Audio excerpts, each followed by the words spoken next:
Eh bien, bonjour à tous, enchanté d'être parmi vous aujourd'hui. On va parler de IA et de microservices, nouvelle étape cruciale dans la stratégie de modernisation du BNP. Ça fait un petit Alors, bon, deux mots sur l'entreprise. Donc, Arcade, c'est une boîte de technologie qui a 32 ans d'âge, qui a commencé son garage. Dans son garage. Excuse-moi, est-ce que tu dois partager l'écran dans le WebEx ou pas? C'est fait, non? Ah, c'est fait, pardon. Ouais. Ok. Sinon, on ne serait pas là parce que c'est pas, je suis pas D'accord. connecté. Pardon. Pas de souci. Et en fait, on opère sous trois brands. Donc, il y a le brand qui porte maintenant que la société, donc qui est dédiée à la plateforme IBMI et qui tourne autour donc à la fois de DevSecOps et de la modernisation.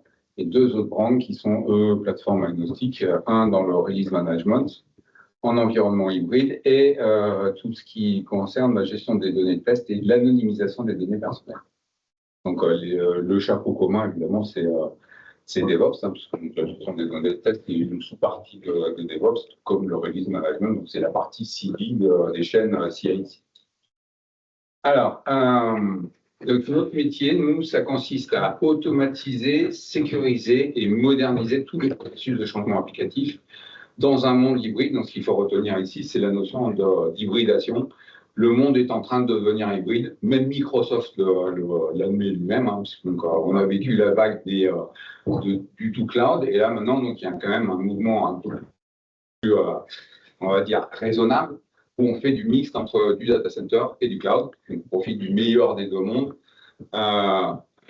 Donc, cette situation, elle est vraiment intéressante pour nous, parce que nous, on vient du monde legacy, et donc ça met en valeur le legacy. Quand je parle de legacy, c'est à la fois l'IBMI, mais aussi le mainframe, hein, qui est un marché qui reste comme relativement dynamique.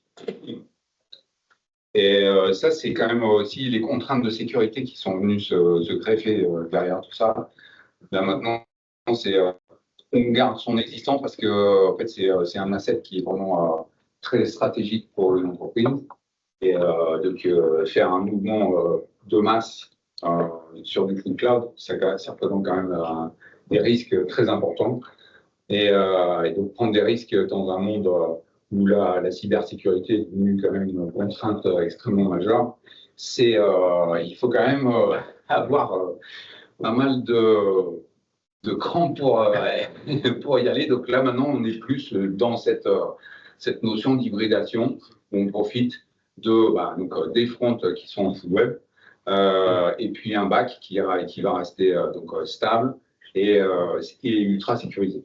Vraiment, la contrainte de sécuritaire est venue se greffer là-dessus de manière très nette. Ce slide regroupe toutes les mutations technologiques qu'on vit dans nos entreprises, donc à la fois sur la partie applicative et sur la partie infrastructure. Donc encore une fois ici, la tendance en termes d'infra, c'est l'hybride. L'hybride, c'est quoi? C'est un mix data center et cloud qui soit privé ou public. Et puis au niveau applicatif, donc il y a en termes de méthodo, en fait l'avènement de DevOps. DevOps, c'est une transformation majeure qui existe. C'est un mouvement qui existe depuis plus de 10 ans, 15 ans maintenant, et qui transforme de manière radicale la façon de développer et la façon de délivrer donc des nouvelles features aux utilisateurs finaux. Le principe derrière, c'est d'avoir plus d'agilité, plus de rapidité en fait dans le fait de délivrer des features auprès des utilisateurs finaux. Donc il y a à la fois un aspect méthodologique et un aspect process et un aspect humain. Donc c'est l'aspect humain qui est le plus difficile à traiter parce que il y a beaucoup de résistance au changement, surtout quand on est dans le monde legacy. Et c'est là en fait où de plus en plus là maintenant, donc il y a quand même un renouvellement des équipes, donc des gens plus jeunes qui rentrent dans les équipes et qui réclament en fait d'avoir des méthodos qui soient quand même modernes. Et c'est vraiment la transformation de DevOps qui va être le fer de lance de cette approche. Au niveau des architectures, donc il y a l'avènement du microservice, donc c'est-à-dire là maintenant Alors, de nouveau, on peut se recentrer par rapport au legacy. Donc, il y a eu toute une période durant ces 20 dernières années où le but consistait à avoir des interfaces autres que de l'écran vert. Maintenant, ça a vraiment radicalement changé parce que il y a beaucoup d'applications digitales, donc qui est issues du monde web. Il y a beaucoup de software qui sont consommés as a service, donc dans des plateformes qui sont à l'extérieur de l'entreprise. Et là, donc, il s'agit maintenant au niveau du système d'information d'avoir simplement des connexions avec le back-end. Et c'est pour ça que le microservice donc, est vraiment extrêmement important. Voilà, donc ça, vous connaissez peut-être cette survey là qui est organisée chaque année par Fortran et qui ne change relativement peu en termes de préoccupation, si ce n'est que en fait, ça augmente sur les trois premiers, donc cybersécurité, modernisation, et puis le problème de perte de ressources dans le monde ibérique. Donc, pourquoi moderniser? Parce que tout simplement, en fait, dans les années 2010, on avait cette situation-là. Donc, il y a beaucoup de gens qui faisaient rien. Donc, ça tournait. Il n'y a aucune raison, en fait, de changer quoi que ce soit. Et puis, il y avait l'option, donc, soit de modernisation, soit de carrément tout balancer, puis de basculer vers un quelconque ERP. Et puis là, maintenant, en fait, la situation, elle a un peu changé parce que ici, donc, le fait de rien faire augmente le risque, tout simplement parce que les gens partent à leur retraite et que si on ne se préoccupe pas de la transition, là, il y a quand même un risque qui est clairement identifié, donc qui est poussé d'ailleurs par les auditeurs externes, les KPMG, EY, qui ont justement la responsabilité de gérer toutes formes de risques pour une entreprise, donc ont identifié ça et poussent leurs clients donc, à aller vers une transformation de DevOps. La modernisation, en fait, son coût et son risque a diminué tout simplement parce que la technologie, elle a évolué, elle est de plus en plus mature et donc la proposition de valeur autour de la modernisation, elle a sérieusement augmenté en termes de valeur, contrairement aux nouveaux. Alors, comment on fait pour avoir une stratégie de modernisation? C'est tout simple, comme 1, 2, 3. 1, j'analyse l'existant. 2, je mets en place une chaîne DevSecOps. Au passage, je peux aussi donc, faire du DevTestOps donc pour automatiser les tests. Et enfin, donc, je vais pouvoir transformer tranquillement, à mon rythme, ces fameuses applications legacy. Voilà, donc la grosse nouveauté sur lequel on va faire un focus demain, c'est un nouveau produit qui s'appelle Discover. Discover, en fait, c'est un outil qui va présenter sous forme de diagramme toute l'architecture interne des applications. Vous voyez que son champ d'application, en fait, il est très large. Ce qu'il faut voir, c'est que, en fait, il n'existerait pas sans une grosse valeur ici qui est le référentiel de métadonnées, qui est vraiment le fruit de nos 32 années d'expérience sur l'analyse d'applications. On a analysé des milliers d'applications, en fait, parce qu'on a commencé à grossir à l'époque de l'an 2000, donc il fallait analyser les applications. Donc, il y a une vraie richesse, en fait, de ce repository. Et donc là, on va utiliser l'IA pour aller interroger, en fait, ce repository, qui peut être relativement volumineux, et pour faire donc des tas de choses comme la rétrodocumentation, de l'explication de code, du data lineage. Donc ça, c'est pas encore officiellement sorti, mais tout le reste, en fait, ça existe déjà. Oui. Ça va tourner sur comment, sur quoi, sur quelle architecture? AI powered ou le code explanation? Le référentiel de métadonnées, donc il est sur l'IBMI. Et après, donc il y a un serveur qui peut être installé sur IBMI, Linux ou Unix. Ouais. Et après, il y a une full interface web pour c'est pas aller interroger ce serveur. Ça, derrière, sur un cloud, ça service comme ça. Non. Ok. Non. Et là, donc, le lien avec l'IA, donc c'est relativement ouvert, c'est-à-dire que les clients donc, choisissent en fait le moteur d'IA qu'ils souhaitent. Parce qu'on a pas mal de clients qui sont assez avancés, qui ont définit aussi toutes les normes de sécurité pour accéder, entre autres, à ChatGPT. Là, je pense à AXA, typiquement, ils ont Secure GPT. Mais une des valeurs de Discover, c'est qu'il n'a pas besoin en fait d'aller transférer les sources sur le cloud. Alors, DevSecOps, donc voilà, alors là c'est touffu, hein. Donc on a, après avoir analysé son existant, on met en place sa chaîne, et il y a 3 niveaux, donc ça c'est, on va dire, pour les gens qui veulent garder leurs sources sur l'IBMI et qui ne sont pas encore matures pour adopter Git, parce que la différence entre les deux ici, c'est vraiment l'usage de Git. Git, c'est le point central, en fait, qui va permettre justement d'assurer la transition générationnelle, parce que donc les jeunes développeurs connaissent bien Git, donc c'est une nouvelle façon de travailler, beaucoup plus ouverte, beaucoup plus, plus standard aussi. Donc c'est là aussi où on va trouver donc l'IDE VS Code. Et donc vous avez A4D Advanced, donc Arcade for DevOps Advanced et Merlin. Donc Merlin, vous savez qu'on est derrière Merlin. C'est Arcade qui fournit toute la technologie, donc DevOps à Merlin. Et donc la différence entre les deux, c'est tout simplement le fait que Merlin est cloudifiable, puisqu'il repose sur l'usage de OpenShift.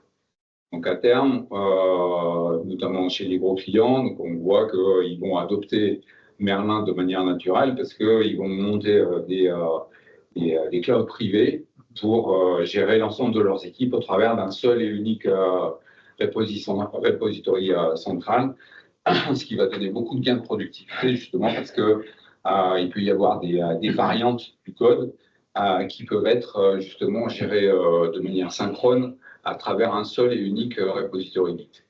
Et puis il y a la version Ultimate qui englobe là à la fois la partie sécurité du code et qualité du code à travers donc, un outil qui s'appelle iUnit qui fait du test unitaire et CodeChecker. CodeChecker est en train de prendre beaucoup d'ampleur, notamment chez les éditeurs, tout simplement parce qu'un éditeur qui développe et qui continue à déployer ses applications en premise, il a quand même une certaine responsabilité. Donc là, il y a toute une organisation derrière qui est en train de se mettre en place pour contrôler les CWE. Là, donc, je ne sais pas si vous êtes familier là, donc ça, c'est les vulnérabilités du code qui sont identifiées. Et nous, donc, on crée les règles correspondantes pour après les déployer chez nos clients. Donc, on est vraiment on atteint une vraie maturité. Donc, c'est vrai qu'il n'y a pas un nombre de CVE fantastique relatif à l'IBMI, mais il faut savoir quand même qu'il peut y avoir des failles de sécurité, et notamment donc, sur les SQL dynamiques. Donc ça veut dire que si on choisit Merlin, c'est une branche vraiment séparée de la partie basse que vous présentez? Non, en fait, si vous voulez, vous pouvez démarrer avec Arcade et vous avez la capacité après à switcher sur Merlin, donc dans un environnement de type cloud. D'accord, mais par contre, on n'a pas Merlin et Ultimate, par exemple. On peut après ajouter ces produits. Tout à fait compléter Merlin avec les outils additionnels que nous on fournit, oui.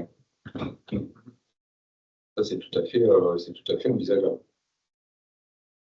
CodeChecker et Unit, c'est ce qui se branche sur la chaîne DevOps pour contrôler le code absolument, qui est dans le HIP, en fait. C'est ça. Oui, je dirais globalement, peu importe, que ce soit Merlin ou on peut avoir effectivement les deux branches qui se rejoignent sur cette partie-là. Ce qui se passe, c'est que ça, c'est une offre arcade avec nos produits, avec un bundle. Ça, c'est parce que c'est une offre bundle. À partir de Merlin, comme ça, c'est pas des produits IBM et qui sont pas au catalogue IBM, c'est forcément des ajouts de produits. Mais on peut obtenir l'équivalent de l'Ultimate avec du Merlin. Donc, comment VS Code.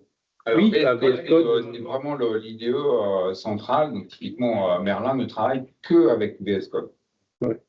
Donc, c'est pour ça qu'il est un peu plus, c'est un peu plus Big Bang, parce que du coup, il faut switcher son code sur Git et après, donc, on y accède par VS Code. L'autre Arcade, elle est plus ouverte parce qu'elle est multi-IDE, donc elle est à la fois 5250, RDI et VS Code. On peut avoir de l'Ultimate en 5250, on pourrait. On pourrait. Oui, absolument, oui. CodeChecker, il peut fonctionner en 5250, effectivement. Bon, ça a été fait à la fin parce que iUnit, donc, enfin, pas. Il y aura forcément un peu besoin d'RDI pour gérer. En fait, c'est pareil. Là, c'est des applis aujourd'hui, des extensions Eclipse pour gérer le produit. Donc ça n'a pas été fait en 5250. Après, on a des connecteurs 5250 pour les utiliser dans une démarche 5250. Donc c'est vrai que du point de vue du développeur, 5250, c'est possible. Pas dans l'administration au sens général de produits. Et juste une question. Alors, pour oui. Merlin, Oui. la partie starter, il faut avoir les 4 observers, skippers, builders et drop pour avoir Merlin ou En fait, c'est inclus dedans. Donc, c'est inclus dedans. Il y aura une session dédiée à Merlin demain. Vous pouvez commencer à ce niveau-là. Après, aller là, donc, ce qui va signifier donc, la gestion du repository Git. Et le passage de Advanced à Merlin, en fait, il n'y a pas d'effort, puisque donc c'est la même technologie derrière. Et du coup, ça sert à quoi si on est déjà emmanché avec Starter, d'avoir le Discover? Le Discover, ça c'est une très bonne question. Son positionnement, et ça on l'a découvert entre autres depuis qu'on le montre, vraiment la réaction elle est commune. C'est pas un produit spécifiquement pour le développeur.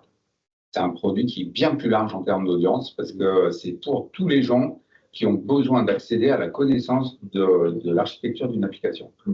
Donc, ça va toucher les data scientists, par exemple, qui ont besoin de savoir en fait comment la data elle est transformée à travers les applications data. Ça touche les business analysts. Donc, son audience, elle est nettement plus large c'est pas un outil qu'on a fait à la base pour le développeur. C'est vraiment une audience qui est nettement plus large. Ça veut dire que, autrement dit, c'est toute la connaissance. Il faut le voir comme l'outil qui va gérer la connaissance de cet existant et comment cette connaissance, elle va pouvoir être diffusée de manière efficace, notamment avec la forme de l'IA. Et donc c'est pour ça que vraiment c'est une annonce majeure. Il y a 2 produits là qui ont été annoncés. C'était une année quand même très productive chez Arcade.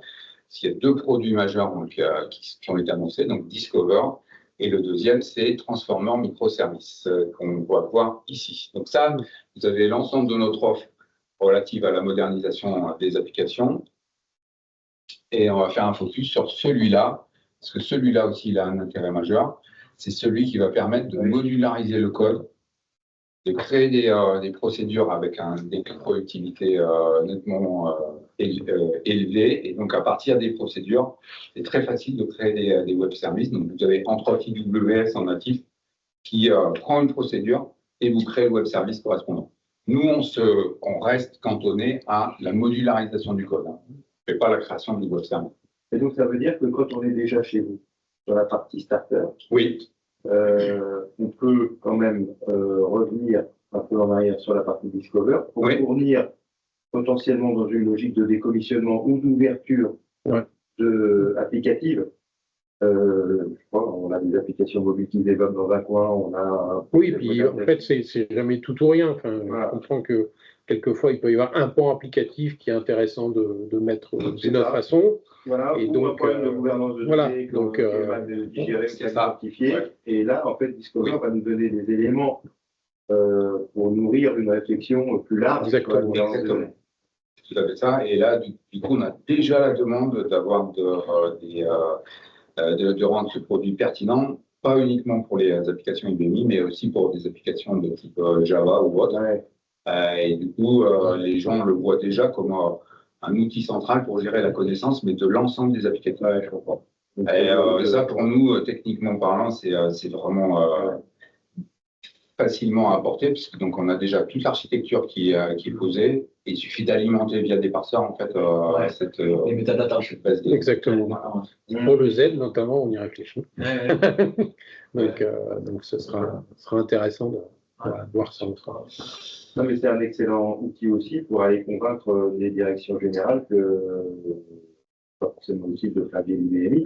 Oui, alors après c'est la démarche, c'est le tout d'avoir une démarche de dire je veux, il y a des fois une direction qui dit ok, on sort, mais quelle est la raison profonde de ça des fois on l'ignore, hein, honnêtement. C'est juste parce qu'il y a machin qui a parlé à un truc pendant Il y a la que je connaissance, golf. ouais, c'est là. Donc, oui, c'est ça, c'est clair que c'est ça. Et L'abandon de- c'est vrai que c'est l'intérêt de connaissance. se dire, bon, on peut amener cette solution pour ce Voilà. Et tout c'est le pour ça temps en qu'on se fait- disant qu'à terme, bah, peut-être on se rendra compte que c'est mieux de rester. Voilà. On a vu chez certains. Mais ça donne des éléments factuels pour Oui. effectivement travailler avec Montrer qu'on a, global sur gouvernance de données, on a sur des- organisation. que la valeur, elle est Voilà. utilisable en fait. Nous, c'est notre expérience sur Code Assistant for Z, hein, sur le Oui. COBOL mainframe, c'est exactement le ressenti qu'on a depuis un an. Là, c'est Ah bah pour finir le COBOL, ça va. mais c'est exactement ça. Qu'est-ce que je garde, qu'est-ce que je garde pas, qu'est-ce Voilà, que je exactement. dois garder, comment Oui. j'urbanise, comment Ouais. Exactement. comment je m'y pense sur la gouvernance des données, qu'est-ce que je vais laisser dans mon DB2, finalement, Voilà, c'est un peu que les référentiels sont souvent dedans, donc C'est ça. mais là on a un outil factuel Oui. outillé pour appuyer une réflexion là-dessus. Et surtout pour ouvrir aux gens, parce que c'est vrai que c'est beaucoup les gens qui peut-être connaissent pas l'IBMI, Mais bien et sûr. donc c'est un domaine réservé du développeur IBMI, où là, nous, Là, effectivement, on ouvre. Et on se dit, ah bah ouais, je peux y aller, alors que je connais pas particulièrement le RPG. Même Ouais, un c'est développeur front-end, on va dire, un gars qui fait du React, de l'Angular, qui a besoin d'un petit peu d'information, de comprendre des choses, il pourra tout à fait naviguer. C'est Voilà, ça l'idée. C'est pour ça que c'est quand même une annonce ultra majeure, parce que ça peut radicalement changer la perception externe qu'ont les gens de ces applications, c'est que c'est des boîtes noires que personne ne comprend rien. Et comme en plus, là maintenant, vient se greffer les besoins autour de la data, donc, et auxquels Discover va pouvoir répondre, donc c'est quand même absolument majeur. Et le tout aidé par IA. Oui. Pour rebondir par rapport à ce que disait monsieur et ce qui a été présenté, ça marche très bien du coup quand la base de données est très structurée, il y a des clés étrangères, etc. Mais quand on a des fichiers qui ont les mêmes noms de zones, mais qui ne sont pas reliés, tableau entre elles, etc., Oui. c'est un peu, enfin, c'est débutant. Ben, il y a un certain travail, donc on a certains automatismes qui vont permettre d'aider, mais il faudra quand même passer par une étape de validation parce que ça génère beaucoup de faux positifs. Et donc, il y a quand même un travail de fond pour arriver au niveau de ce qu'on peut avoir avec une base de données full relationnelle, parce que là, du coup, en fait, les liens, ils apparaissent directement sans aucun effort. On a quand même des, Il y a un poil de... on a quand même des outils qui Ah ouais. vont jusqu'à lire le code. C'est-à-dire d'être capable de dire, bah, cette zone-là qui a pas le même nom, voire même pas la même description, une zone alpha, une zone numérique, hein, des fois. Donc, en se disant, bah, tiens, dans le code, à un moment, ça passe par cette zone et ça finit par une comparaison avec cette zone-là et se dire, tiens, bah, ça c'était une primary key, parce qu'on a quand même souvent des clés uniques, des choses comme ça, donc une notion plus ou moins de primary key. Donc, tiens, on a retrouvé cette zone-là dans le fichier d'à côté, au final, qui semble être en relation. Alors, c'est là qu'effectivement, comme disait Philippe, il peut y avoir beaucoup de faux positifs, puisque des fois, on peut avoir de la redondance. En fait, l'ennemi, c'est la redondance sur ce genre d'analyse. Je pense que M. Coutelec a eu du vécu là-dessus, hein, effectivement. Donc, mais bon, le référentiel, effectivement, il a beaucoup travaillé pour, en tout cas, essayer d'au moins découvrir. Et on s'est dit que c'était peut-être plus facile de holder un lien en trop qu'on a trouvé que d'en louper un. Donc, c'est des choix de tuning, en fait, de l'outil. Voilà. C'est tout. C'est pour moi, alors.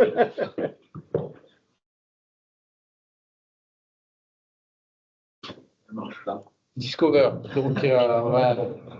Donc, vous présenter deux outils Discover, les racines au niveau du temps. Donc, effectivement, alors, comme disait Philippe, les utilisateurs, c'est une audience très large. Alors, c'est vrai que je n'ai pas mis de data scientist. Donc, on retrouve des analyses fonctionnelles qui étaient à l'origine pour ça qu'on l'a fait. À l'origine de notre travail, c'est-à-dire on va fournir aux analystes un moyen de naviguer dans les applications sans forcément comprendre le RPG au sens pur. Les gens qui font des tas de techno, au hasard. Donc, et après, forcément, les développeurs, ça les intéresse quand même. Donc, d'avoir des outils faciles pour naviguer dans une appli, c'est toujours intéressant. Mais c'est là où les développeurs d'autres technologies, c'est intéressant, puisque ça ouvre la capacité à comprendre. Oui. Bon, les COBOL, c'est l'application. Oui, c'est la même. Oui, enfin, ça peut être COBOL ou RPG. Ah, c'est égal. Oui. C'est pas lié. Alors, c'est vrai qu'aujourd'hui, sur la plateforme BMI, il y a beaucoup de RPG. C'est vrai qu'il y a, Je crois que c'est 15% de COBOL. Il y a 15% de COBOL, 80% de RPG. Donc, c'est vrai qu'on se concentre toujours un peu plus sur le RPG au début, en tout cas. Mais oui, COBOL. Après, COBOL a évolué assez peu. En fait, le langage ne évolue pas, donc bon, on a fait le travail une fois, puis après, il est conservé. Puis, alors que le RPG, on doit un peu remettre à l'atelier de temps en temps. Des équipes support, ça c'est pareil, c'est venu du fait de montrer l'outil, des clients, ah bah oui, tiens, mais mes équipes support, ça va les aider à trouver une règle de gestion, à trouver pourquoi cette valeur-là, alors que mon utilisateur il dit mais non, mais la valeur elle est fausse, c'est comment calculer cette valeur, par exemple. Des équipes métiers qui, elles, vont peut-être avoir une vision un peu plus high level, vont voir plus les imbrications dans les briques. Et puis des gestionnaires d'applications ou product owners, si on est dans des modes un peu plus agiles, des personnes qui restent aussi très proches peut-être des métiers entre les deux, pour faire avancer. Donc c'est vrai que c'est... Donc ça adresse, comme on disait, la problématique de la connaissance fonctionnelle, mais aussi langage, puisque ça permet de faire un peu d'abstraction sur la partie langage pour donner cette accessibilité à des fonctionnels. Donc, je vous fais une démo de l'outil après. Donc, néanmoins, je voulais faire un slide parce que c'est les slides qui restent quand on récupère les PowerPoint. Un slide avec les grandes fonctionnalités. Donc, on retrouve les quatre panneaux de base en fait qui sont repository, architecture, code et check. Donc, on a notamment des diagrammes très simples en fait sur la partie référentielle qui permettent sur un composant, on prend un programme, on veut voir sur quoi ça touche, quelles sont les zones impactées, des choses comme ça. Donc n'importe quel composant on prend, ça nous fait une cartographie rapide, simple, sans avoir, c'est one click. Et ça nous permet d'avoir une vision. On peut étendre ou pas certaines parties, les références croisées fichiers, parce que des choses comme ça, de façon très simple. C'est un seul niveau. Voilà. L'objectif, c'était d'avoir un accès rapide et simple à ce genre de choses. On a la vue architecture qui elle, permet d'avoir différents types de mécanismes. Donc, on va retrouver un diagramme de flow, des diagrammes de flux, qui permet de faire des diagrammes justement qui montrent l'interaction des programmes, des fichiers, enfin, le flux de données. Je l'ai mis sur Flow et AI Assistant parce qu'en fait, les deux ont le même objectif avec des techniques différentes. Donc, mais l'objectif, c'est de sortir un diagramme qui nous permette de comprendre des choses. On a une vision macroscopique dont vous parlez, un peu plus de fonctionnel, donc une vision un peu plus high level, découpage fonctionnel mais d'application en sous-parties. Vous avez la gestion des tiers, la gestion de la compta, la gestion des stocks. Donc, vous découpez votre application en sous-fonctions et après on rattache des composants à cette partie-là, ce qui permet de faire des diagrammes qui, si après on a des équipes un peu verticalisées sur certaines fonctionnalités, organiser le travail, des choses comme ça. Et sur la partie code, donc on a travaillé sur, alors s'il y a des gens qui utilisent Arcade depuis un bon moment, il y a eu, il y a très longtemps, un petit freeware en fait qui s'appelait Source Code Analyzer en fait, qu'on avait sorti il y a 15 ans.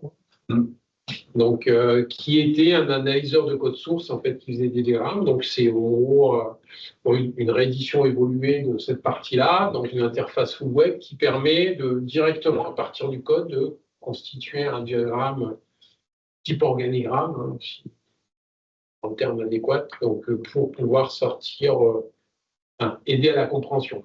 On verra qu'il y a aussi une partie IA sur cette partie-là, qui rejoint ce qui a été dit en plénière, en fait, sur la partie explication de code.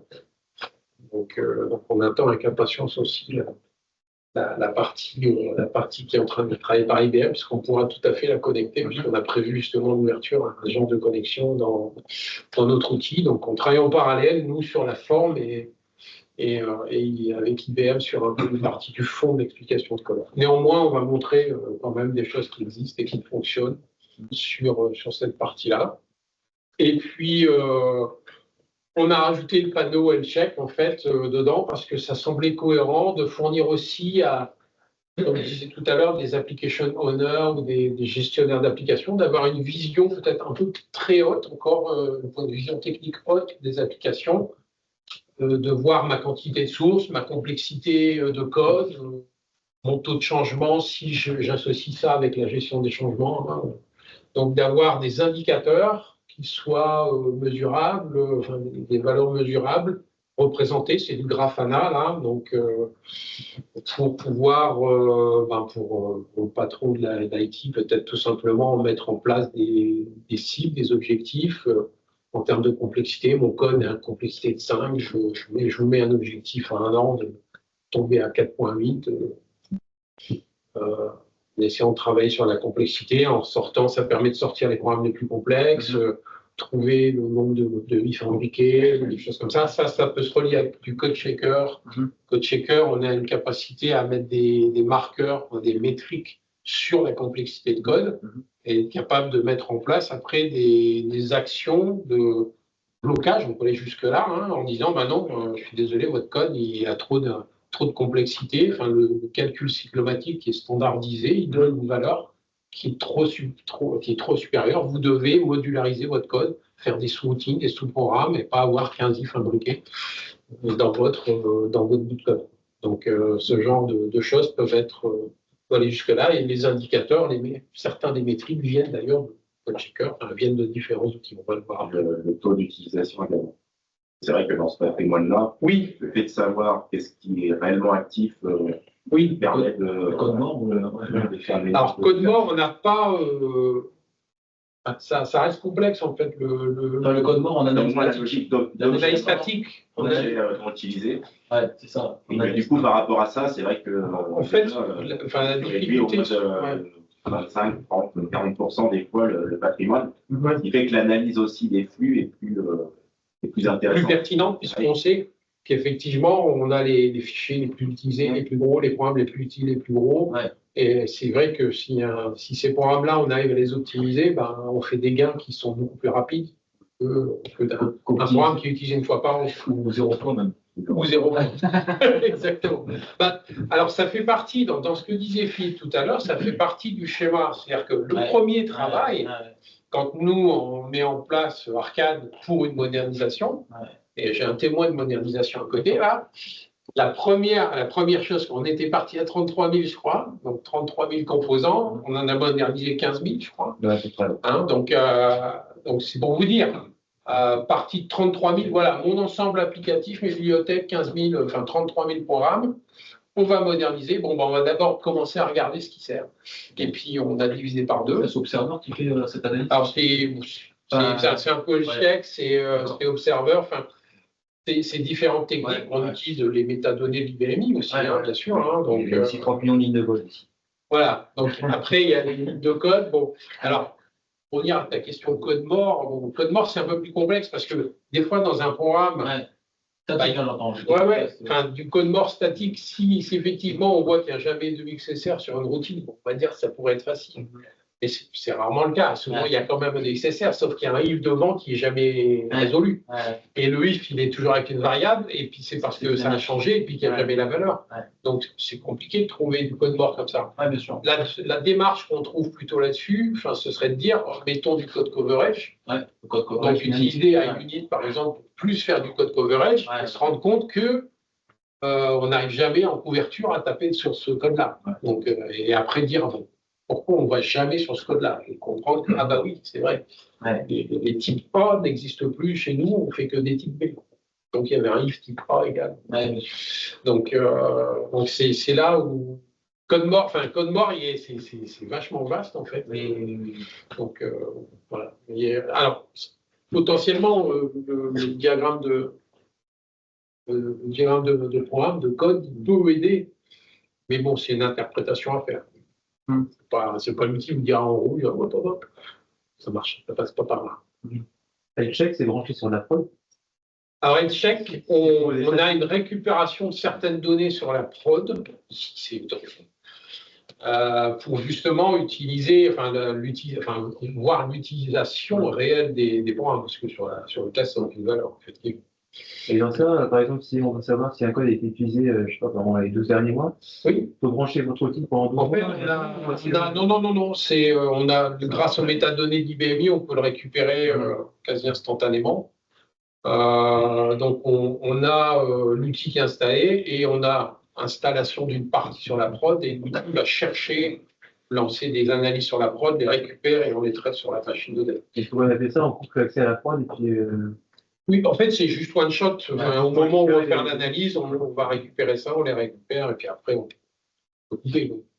Et vous voulez revenir en combien de temps en arrière? Et en arrière? Ça dépend de différents critères, notamment si vous avez changé, réinstallé une partition complète ou pas. Si vous avez, par exemple, sauvegardé, restauré tous vos objets, parce que vous avez fait une migration, on va dire, manuelle. Nous, on vient de passer en Power 10 là, il y a quelques mois. Et bon, ça s'est fait en à peu près 10 minutes. Puisque, en fait, on a débranché le SAN, on a rebranché le SAN, et puis, on a branché tous les switches ensemble. Ça a été logique. On a dit, bah, vas-y, passe de l'autre côté. Et dans l'IP. Voilà, c'était l'IP. En fait, un IP. Voilà. Donc, ça, c'est vrai que c'est quand même ça. On a même changé de SAN. On a fait un snapshot. Mais bon, bref. Donc, pour dire que dans ce cas-là, ça s'est conservé. Donc, ça peut. On a des données de mesure. Des fois, on dit, voilà, celui-là, il n'a pas servi 5 ans. Parce que des fois, 1 an, c'est un peu court, en fait. C'est plutôt 1 an et demi qu'on regarde. Donc, après, des fois, le programme, des fois, en fait, il y a 2 indicateurs. Il y a l'indicateur de dernière utilisation et l'indicateur de quantité d'utilisation. Et si votre quantité elle est à 0, il y a un doute sur la dernière, en fait. Donc, il y a des fois où on a des doutes. Donc, il y a des règles à respecter pour récupérer l'info. On va dire, ça, on est sûr, ça ne sert pas depuis plus de 18 mois. Ça, on sait, on est sûr, ça sert depuis moins de 18 mois. Et après, il y a une petite partie où on ne sait pas.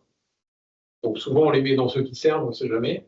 Et vous arrivez à trouver quel programme est utilisé? Oui. Admettons que le programme il évolue, parce que il y a des évolutions du fonctionnel, par exemple. Oui, si le programme a évolué, il a une date de création qui est inférieure à 18 mois. Donc, il faut tenir compte de la date de dénotation, de la date de création, de la quantité d'utilisation. Il y a ces 3 données, de toute façon, qui sont disponibles. Donc, à partir du moment où on a ces 3 données-là, en combinant, on arrive toujours à savoir si ce programme il a été créé il y a 6 mois, potentiellement, c'est qu'a priori, il doit quand même un peu servir. Enfin, même s'il n'a jamais encore servi, il va potentiellement servir. Sinon, qui l'a modifié pour. Après, c'est par exemple, si on a 3 versions du programme, parce que il y a chaque version, est-ce que dans vos récupérations de statistiques, vous avez version 1, a été utilisé de telle date à telle date ou pas, et à quelle fréquence? Non, parce que c'est basé sur l'objet, donc c'est sur le dernier objet. En prod, c'est sur le dernier objet. Après, si vous avez plusieurs versions de votre programme dans des bibliothèques différentes, on peut l'avoir, mais ça dépend de comment. Là, il faudrait creuser, voilà. On va ça savoir. On peut faire un autre.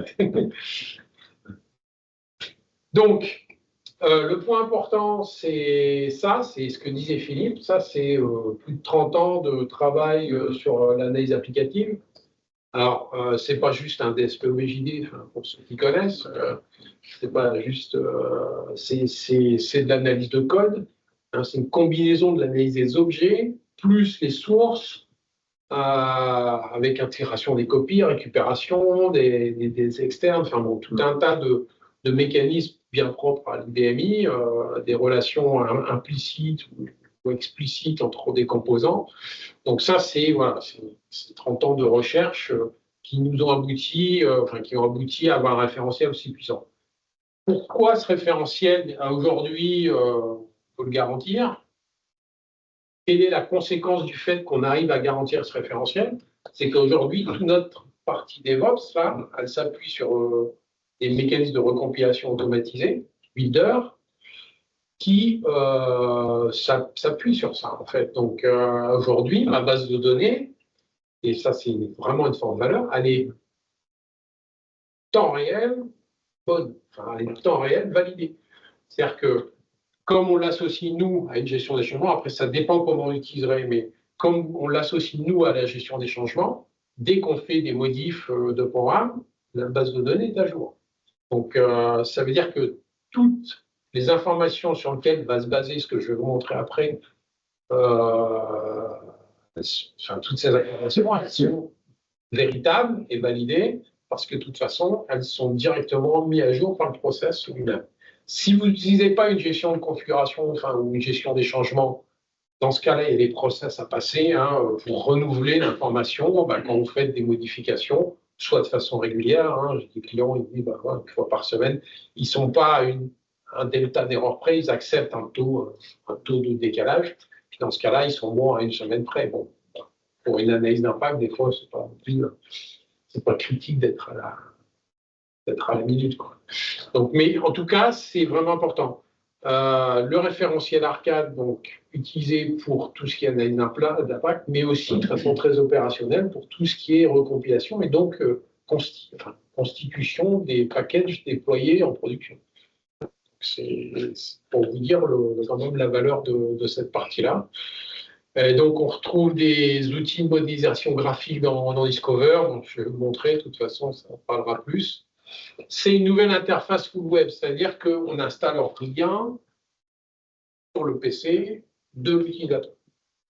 Il accède juste à une URL d'un serveur. Ce serveur, alors, tout à l'heure, il y avait la question, donc ce serveur, il peut être sur l'IBMI. Moi, je l'ai installé sur mon PC local. On peut l'installer sur un Linux, sur un IBMI. Ce n'est pas une partition l'IBMI, c'est la partition elle-même, IBMI, donc ça fonctionne très bien. Oui. C'est un peu comme le principe pour l'API Ilias sur oui, Code. Oui, okay. C'est à peu près le même principe. Ça peut s'installer, oui. Elias, c'est pas tout à fait le même type de serveur, mais globalement, en termes d'installation, on peut dire ça. Donc, c'est une interface full web. Donc, on a travaillé particulièrement à une expérience utilisateur simple. Vous verrez, j'espère, dans la démo. Vous direz, si on a réussi. J'essaye toujours le one-click, d'avoir une information à chaque clic. Donc, on rentre sur quelque chose, je veux voir plus d'infos, j'ai un clic à faire. Donc, c'est pas toujours possible, mais on essaie au maximum de travailler comme ça, ce qui donne une grande fluidité à l'outil et une bonne performance sur l'outil. Donc, on aura des grands gains de productivité parce qu'effectivement, on a cette partie-là, donc c'est ce design applicatif, mais en même temps l'IA qui pousse la chose, et puis une plus grande autonomie des utilisateurs, comme on l'a évoqué tout à l'heure. Je vais accélérer. Donc, ça permet l'accès et tableau de bord suivi. Donc, ça, c'est en plus, on va dire, on a connecté un outil qu'on avait déjà travaillé avec Laurent sur la partie tous les indicateurs, volume de code, taux de commentaires, taux de modification, taux de complexité, donc taux de couverture de test. Bon, certains éléments viennent de compléments, c'est-à-dire d'outils complémentaires arcade. Par exemple, le taux de modif, il faut forcément avoir une gestion de suivi des changements. Sinon, je ne sais pas le taux de modif. Taux de complexité, c'est effectivement le checker qui parse le code et analyse justement les taux de complexité. Le taux de couverture des tests qui est présent dans iUnit ou Verifier, en fait. Donc, les deux outils qui sont orientés test chez nous. Voilà, petite démo. Donc, je suis connecté sur une machine. Donc, vous retrouvez le menu que j'ai présenté. J'ai un quart d'heure, je crois, c'est ça. Donc, je vais aller assez vite. Je vais aller à l'essentiel, quelques points importants. Après, il y a eu des webinaires chez nous. Donc, sur notre site web, vous pouvez retrouver un webinaire enregistré qui reprend un peu plus de détails. L'idée là, c'est de vous montrer un aperçu. Donc, globalement, référentiel, je vais vous présenter les points importants sur la partie architecture. En fait, on a le diagramme de flux. Donc on retrouve la notion d'application, donc c'est les applis arcade, là, hein. Ça se base sur le référentiel arcade, donc c'est des applications arcade. On peut afficher des composants et puis sélectionner un composant. Ça. Et puis voilà, construire un diagramme à partir de là. Je vais tout prendre. Bon, chose très simple ici. Alors c'est là que je vous disais one click, c'est on veut étendre à droite, c'est-à-dire les choses qui sont appelées, on clique là. On veut étendre à gauche les choses qu'ils utilisent, on peut cliquer là. Donc on essaie toujours de travailler sur des choses très rapides, très simples. On peut après, bien sûr, travailler la présentation de ça. On retrouve les couleurs sont customisables. Enfin, il y a plein de fonctionnalités pour faire ça de la façon qui est le mieux. Ça, c'est un module en fait parce que l'accès à articles se fait via un programme de service, par exemple dans cet exemple-là.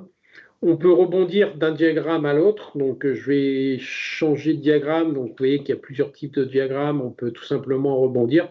Bon, les diagrammes, je ne vais pas le montrer. C'est assez simple. C'est partir d'un programme, sortir tous les fichiers, ou l'inverse d'ailleurs. Donc, par contre, je vais sortir sur le database diagramme. Donc, c'est un autre diagramme qui permet. Donc, ça rejoint vos questions sur le schéma base de données où on retrouve la capacité à retrouver. Donc là, je suis parti tout simplement, pour vous expliquer comment on s'est arrivé. Je suis parti du fichier article et puis je lui dis, donne-moi les fichiers en relation. On a eu un chargement avant de cette partie-là qui s'est basé sur l'analyse des noms de zones, sur leur longueur, sur le code qui utilise ces noms de zones pour constituer un schéma base de données. Après, il y a eu un travail, comme disait Philippe, peut-être d'épuration en se disant, bon, je veux pas ou je veux voir certaines parties, donc celui-ci, je veux pas le voir parce que, par exemple, c'est un fichier de référence. Donc, j'ai capacité à recentrer mon diagramme, on peut réorganiser, donc différentes façons de diagramme.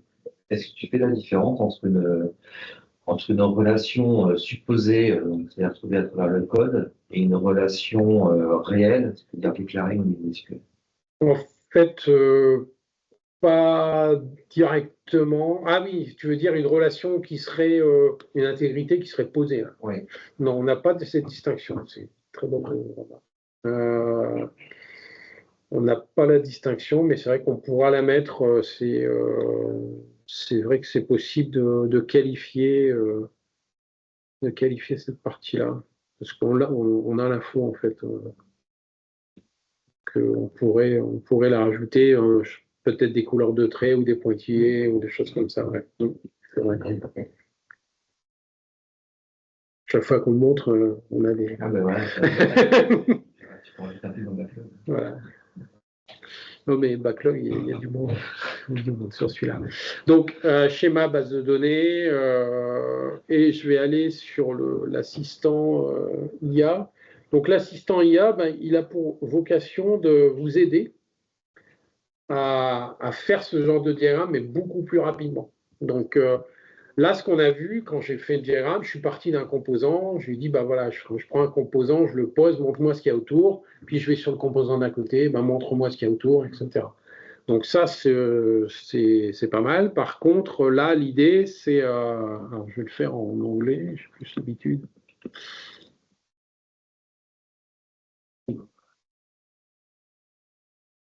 Il comprendra mieux.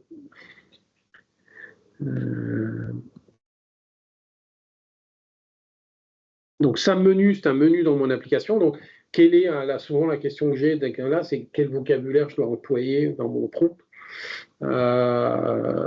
Order. Donc,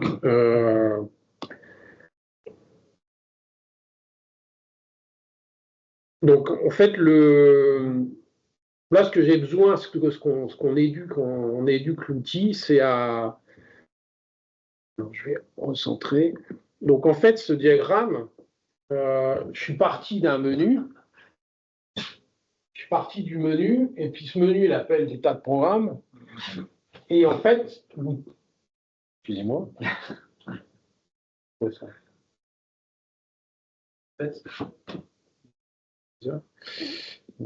Hein? Alors, ce menu, c'est quand je touche l'écran. Ce menu, il appelle des tas de programmes, hein, qui appellent eux-mêmes des programmes, etc., voire passe par des programmes de service. Et puis, au final, on aboutit à la gestion des commandes. Donc, en fait, là, ce que je vais demander, pour travailler avec la gestion des commandes, par où je peux passer, en fait, quels sont tous les chemins possibles. Et ça, bon, j'aurais pu le faire hein, avec le diagramme de flux que je montrais tout à l'heure, sauf que j'aurais pris 1 heure ou 2, quoi. Parce que j'aurais ouvert les portes, j'aurais regardé, ah ben non, lui, ça va pas là. Donc, j'aurais fermé les portes, j'aurais ouvert une autre porte, ah bah oui, mais non, lui, ça va pas là. Et j'aurais fini comme ça, à la fin. Donc, vous voyez qu'on a des fois 4 ou 5 niveaux d'appel de programme intermédiaire pour arriver à ça. Donc, l'IA ici a été utilisée pour tout simplement vous aider à exploiter de façon simple et rapide toute la base de connaissances du référentiel. C'est la démarche qu'on a eue. Alors, ce que disait Philippe, c'est important tout à l'heure, parce quand on parle IA, la premier réflexe, c'est la sécurité du code, en se disant, est-ce que mon code part, comment ça marche, comment il a fait, où est-ce qu'il est parti mon code. Là, le code, il n'est pas du tout transmis à l'IA. Il n'y a pas une seule ligne de code qui a été transmise à l'IA dans ce que j'ai fait. J'ai juste travaillé sur le repo. C'est-à-dire qu'en gros, on a expliqué à l'IA comment retrouver les métadonnées dans notre référentiel. Donc, on a donné une vision des métadonnées à l'IA. Et c'est plus ou moins comme un Google Maps, entre guillemets. Enfin, je fais cette analogie parce que globalement, on lui a dit, voilà, il y a tous ces éléments-là, il y a des liens entre tous ces éléments-là, donc ce qui pourrait être des routes. Hein. Et puis, on lui a dit, voilà, on part de là à là, trouve-moi tous les chemins pour aller d'ici à là. Donc, au niveau de l'application. Et on obtient ce résultat. Donc, après, on peut poser, j'ai fait des tas d'autres essais de questions. Montre-moi tous les programmes qui interagissent avec ceci ou cela. Enfin, on peut faire des choses. Des fois, j'ai demandé plusieurs fichiers en cible. Donc, je veux order et le fichier article, par exemple. Est-ce que tu peux te baser sur le jargon métier plutôt que... Parce que je sais que souvent, on a des questions. Nous, c'est sur le mapping entre parfois des termes techniques développeurs et le jargon métier qui va... Voilà. Aujourd'hui, le prompt, ce prompt-là, ce n'est pas le prompt qui a envoyé l'IA. Non. Hein, je suppose qu'il imagine. Ce prompt-là, il sert c'est une base, ça fait partie de la phrase, mais en fait, on a tout un mécanisme d'éducation dynamique qui est fait au moment où on envoie ça, c'est-à-dire qu'on explique à l'IA ce que c'est qu'un fichier, ce que c'est qu'un menu, ce que c'est qu'un programme, parce que l'IA, à la limite, bon, il y a des bases dans les IA qui comprennent, mais globalement, elle n'a pas forcément toute cette connaissance, en tout cas la vision. Donc, il faut lui expliquer les notions de composants, je vais appeler ça comme ça, donc ce que c'est que des composants, comment ils interagissent entre eux. Et puis après, on lui dit, voilà, maintenant, tu as toute la base de données dans laquelle tu as toutes les informations avec toutes les relations entre tous ces composants, retrouve-moi tous les liens. Globalement, bon, je suppose que l'IA, moi j'ai fait de l'IA il y a très très très longtemps, c'était beaucoup de la gestion de listes en fait, c'est-à-dire que c'était des arbres de listes qu'on parcourait en permanence.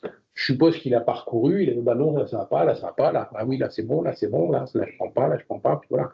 Donc, sauf que voilà, il l'a fait en 4 secondes, sauf que moi j'aurais mis 2 heures, quoi. Donc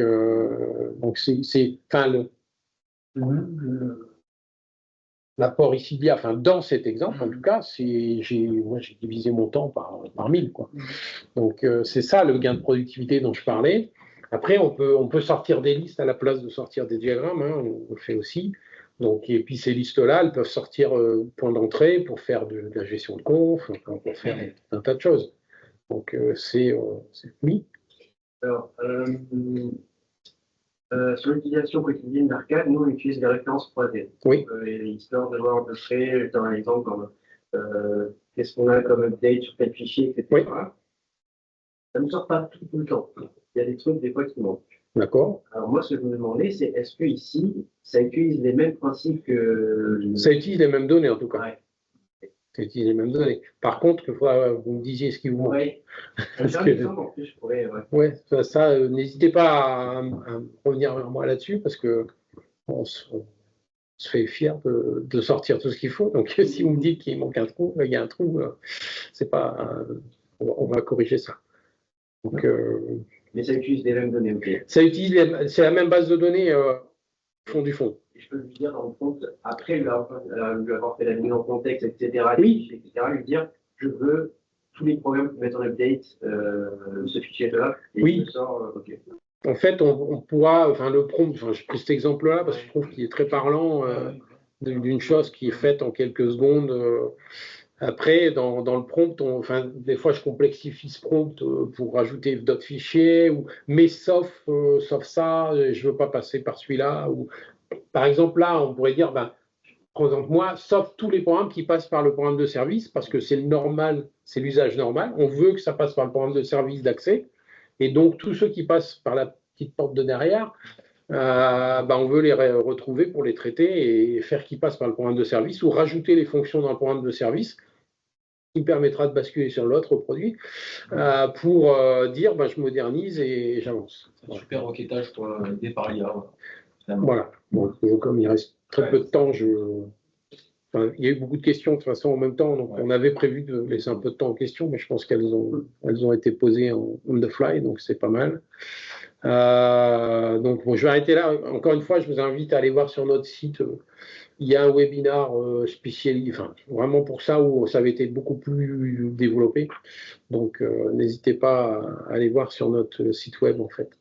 Ou j'irais même plus loin. Donc, Ou demandez-nous. Utilisateur d'arcade, là, donc en fait, on peut vous faire la mise au pied à l'étrier pour 2 heures pour installer le produit. Installer, vous former. La formation, c'est 1 heure. Commencer à utiliser le produit. C'est vraiment un produit qui se consomme par lui-même. Donc, je ne parle que aux utilisateurs d'arcade. Donc, et Transformer microservices, donc là, on reprend ce qu'on a vu tout à l'heure avec Philippe, donc cette partie-là. Et là, le principe, c'est effectivement de modulariser le code.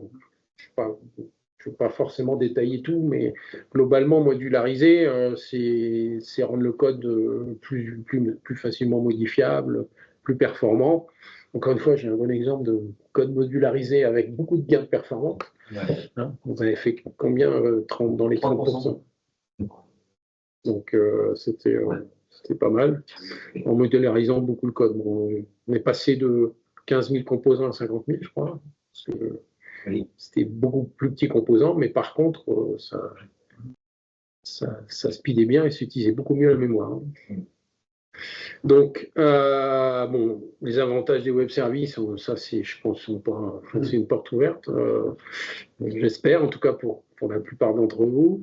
Et puis, donc, c'est vrai que les cas d'usage, c'est moderniser l'ancienne base de code tout en ouvrant la logique au web service. Donc, on a un existant, il doit continuer à fonctionner, il rend service, mais en même temps, on est obligé de brancher de plus en plus d'accès extérieur du web service pour ouvrir l'entreprise et ouvrir des marchés à l'entreprise. Il faut être capable de combiner les deux. On peut le faire. Moi, je veux beaucoup de boîtes.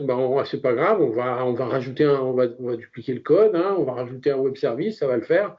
Sauf qu'à la fin, on a 2 fois le code, 3 fois, 4 fois, 10 fois. Donc, et que au final, on a juste augmenté la dette, quoi. Donc, c'est là où on a une démarche de dire, non, on va essayer de rendre modulaire sans augmenter la dette. Donc, c'est ça la démarche de l'outil. Donc, c'est pas facile parce qu'en fait, souvent, déjà, le code ancien, il a souvent un certain niveau de complexité, la présence de GoTo, de choses qui sont peut-être plus, en tout cas, facilement appréhendées, par exemple, par moi, qui est développé depuis des années. Quand j'ai commencé, on avait longtemps, en 94, on m'avait déjà interdit les GoTo à l'époque. Donc, ce qui n'était pas le cas de notre base programme, c'était 80% de GoTo. Il y avait un gars qui était champion du GoTo et on lui balançait n'importe quel programme qui ne marchait pas et en 2 minutes, il résolvait alors qu'il y avait GoTo partout. On ne sait pas comment il faisait.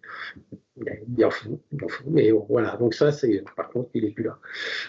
Donc c'est compliqué.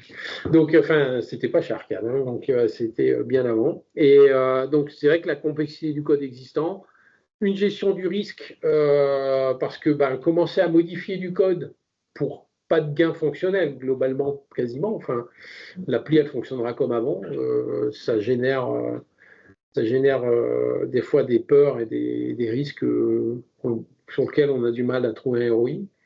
Et puis, donc, c'est sans augmenter la dette, j'en ai déjà parlé. Donc, transformer en microservice, c'est vrai que c'est outiller la modernisation du patrimoine applicatif, donc création de services programmes et web services, et puis assister les développeurs sur les 3 domaines clés qui sont le risque, la complexité et la productivité. Donc, pareil, il y a un webinar, mais si vous voulez une démo, on peut vous faire aussi. Donc, là, je n'ai pas le temps de faire une démo. On a un webinaire qui avait été fait avec une démo assez intéressante. L'intérêt, c'est, enfin, si je résume, c'est partir d'un ensemble, d'un bout de code, en fait, dans une application, être capable d'auditer. La difficulté, c'est la complexité. Donc, nous, on fait tout l'audit, un petit peu comme là avec Discover, on fait tout l'audit de cette partie de code dans votre code. Et on vous dit, voilà, dans le code que vous sélectionnez, il y a 7 variables. Ces 3 variables-là, elles sont réutilisées à l'extérieur. Il va falloir les transformer peut-être en IO paramètres. Ces 3 variables-là, a priori, on peut les traiter en mode local dans la procédure. Après, donc, on peut ajuster. On dit on rajoute une ligne, on retire. Des fois, moi, j'ai fait des essais.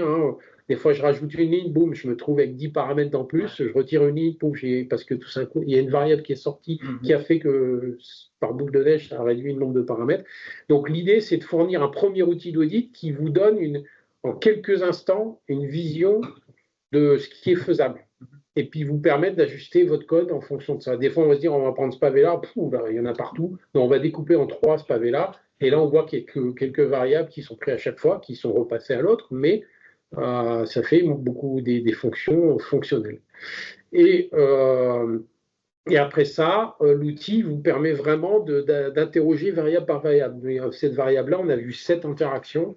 Vous cliquez, il vous montre les lignes de code correspondant à cette interaction dans l'éditeur. Donc, c'est un outil développeur. Ça tourne sur un RDI, bientôt sur VS Code. Ça sort fin d'année sur VS Code. Donc, pour permettre c'est un outil d'assistance aux développeurs à sortir du code de façon sécure.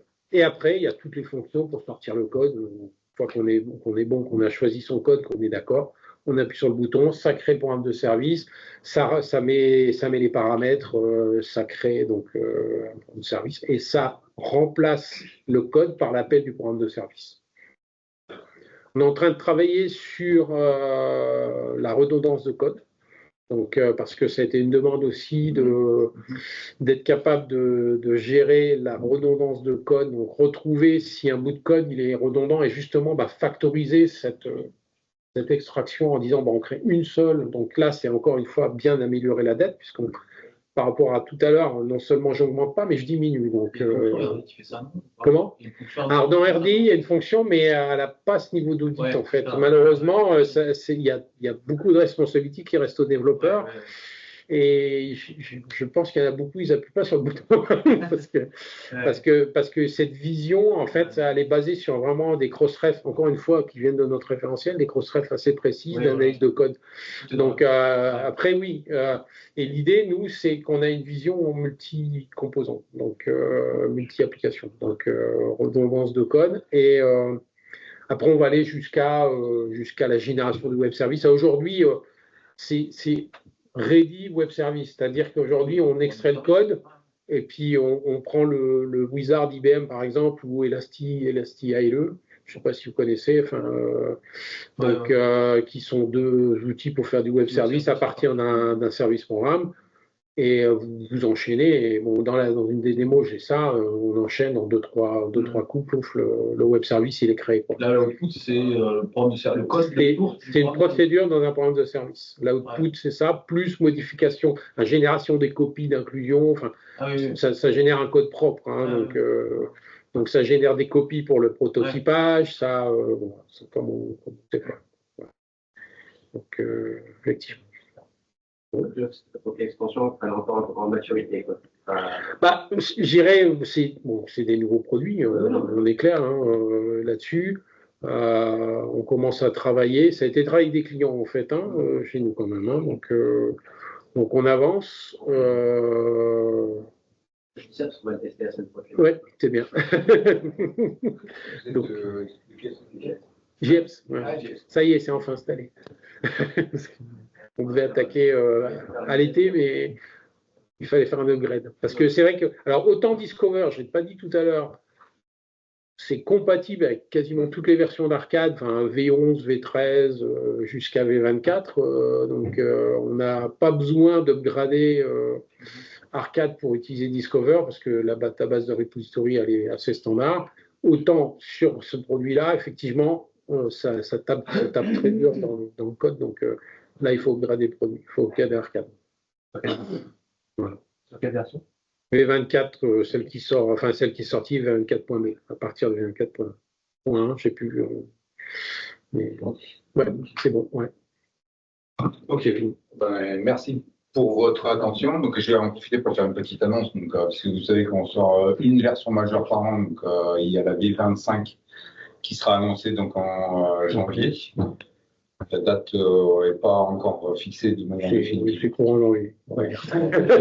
Voilà. Ça devrait être bon pour début janvier. Comme déjà évoqué, en fait, les tests ont commencé. Microservices, vous êtes obligé de passer en V25. Par contre, Discover, vous pouvez l'utiliser sur un repository qui est déjà ancien. C'est compatible.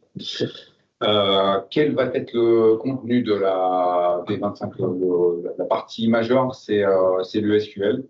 Parce qu'en fait, vous avez pu voir, IBM donc, a fait beaucoup d'évolutions depuis toutes ces dernières années donc, pour faire en sorte que la base DB2 Forai soit quasi au même niveau que toutes les autres bases standards, les bases relationnelles. Donc là, il y a des trucs qui deviennent quand même relativement complexes à gérer en version. On a réussi à tout absorber. Et honnêtement, donc, ça a été un très très gros boulot qui a été fait en interne. Donc là maintenant, donc avec Arcade, vous pouvez faire du versionning en fait enfin utiliser toutes les fonctions du SQL. Je sais que entre autres le truc le plus complexe c'était les flux de vues. Donc on peut faire des vues de flux maintenant donc dans les bases de données. Et en l'occurrence donc gérer ça en version ça a été voilà. Quand même. On a un client qui en fait c'est des développeurs qui sont pas IBM. Tout ça pour dire que nous, ce qu'on voit, c'est qu'il y a de plus en plus de gens qui viennent de l'extérieur et qui exploitent ces nouvelles fonctionnalités de la base. Il est temps pour nous, en fait, de faire ce travail de remise à niveau. Il a été fait en un seul bloc, là. Donc, c'est un projet qui a duré plus de 6 mois. Et donc, il continue dans la V25. Ça, c'est une version importante. Parce que, comme évoqué, en fait, il y a de plus en plus de gens qui connaissent pas qui ouvrent la plateforme. Et qui, par contre, accède à la database. Voilà. N'hésitez pas à venir nous voir. Pour votre attention. Aujourd'hui, il y a moi et Gilbert qui a travaillé sur ce projet. Donc, si vous avez des questions sur ce point-là, n'hésitez pas à venir nous voir. Ah oui. Il faut qu'on discute là-dessus avec lui. Voilà, oui, parce qu'il y a un petit peu de choses à remonter. Merci à tous. Merci. Merci.